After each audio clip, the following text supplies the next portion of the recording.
everyone. In today's lecture, we are going to discuss about K-map.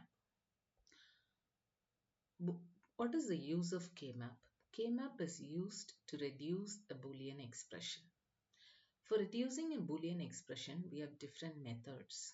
One is using Boolean laws, we can reduce it. Next is using K-map or Karnaugh Map, we can reduce it. And third is the Quine-McCluskey or the tabulation method. So why do we want to reduce a Boolean expression? In order to reduce the number of gates, we need to reduce a Boolean expression. So for that, we use K-map. In K-map, two forms are there. One is sum of products and another one is product of sum. So this is based on how the Boolean expression is being expressed. So for for solving a K-map, we have to select the K-map depending on the number of variables. If it is a two-variable K-map, we have to draw a K-map of cells 2 power 2. If it is a three-variable K-map, we have to draw a K-map with cells 2 power 3. If it is a 4-variable, 2 power 4 cell K-map has to be drawn. So first, based on the number of variables, the size of the K-map has to be drawn. Then we have to identify the minterms or the max terms depending on whether it is SOP or POS respectively. For SOP, put ones in the blocks. If it is a POS, put zeros in the blocks. Then make rectangular groups containing total terms in the power of like 2's power of 2's, that is 2 power 0, 2 power 1, 2 power 2, 2 power 3 and so on.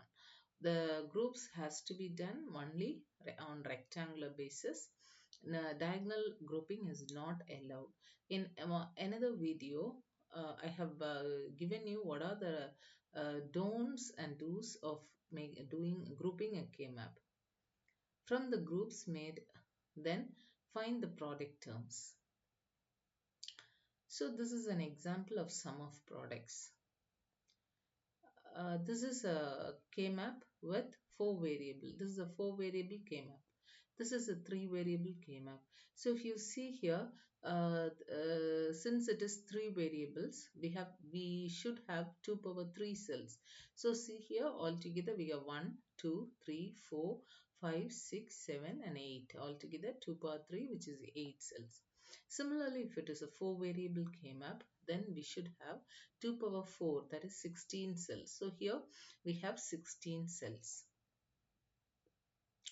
All these things was already discussed in a video where I've given examples without considering don't caches.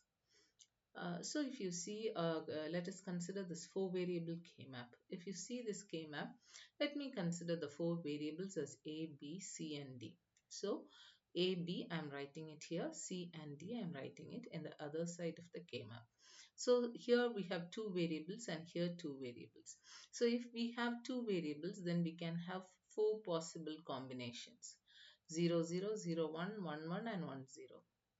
4 possible combinations, right? So here in this row, again, we can have 4 possible combinations. So see, what is the value of this cell? In the row we have 0 0, in the column we have 0 0. So the value of this cell is 0 0 0 0. The decimal equivalent is 0. Similarly, for example, if I consider this, here the row equivalent is 0 0 and the column equivalent is 1 1. So the decimal equivalent is 3, which is mentioned here. This is how every cell takes its own values. So if you see here, it is 1 0 and here we have another 1 0. So 1 0 1 0, the decimal value is 10, right? Now let us consider an example, right? So this is an example where we have 4 variables and these are the minterms. See, the small m represent its minterm.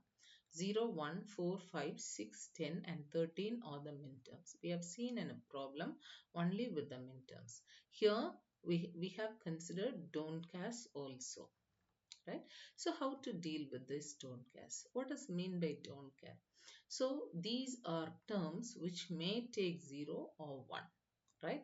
The outputs may be toggling between 0 and 1. Those outputs are being considered as don't cares. And for grouping, if I want to consider, if I want to increase the size of the group, and for that, if don't care has to be included, then we can consider that don't care as 1. If the don't care is not required for grouping, then we'll be considering that don't care as 0.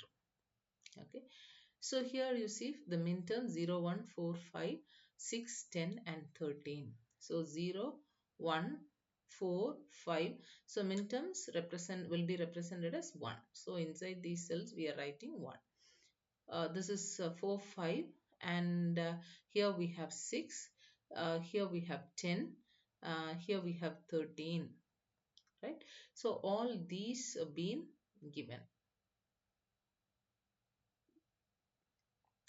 Then the don't cares also has to be represented. Don't care is 2 and 3. Now we have to make the possible grouping. So maximum grouping has to be done. So here say check whether we can make all 16 together, right? If we can make all 16 together, then we can make, and the value will be equal to 0, right? Then we have to check for whether any 8's possible. Then we have to check for 4. From the highest to the lowest, grouping should be done. Maximum to minimum number of ones has to be grouped, and then come to 2, and if no other possibility, then go for 0. So after making the group, see, let me consider this group.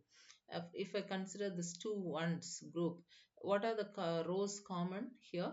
What are the variables common? The second variable is common, which is equal to b. And in the column, these two variables are common, that is the c and d. Here, since it is inverted version of c, we'll be calling it as c dash, right? So see here, the expression should be b, c dash and d, right? Here we have it. Similarly, we'll be finding the expression. This is one another example to show POS. So if it is a POS, then how will we solve? See, POS has to be represented as zeros, and we'll be proceeding the same way as that of the SOP form.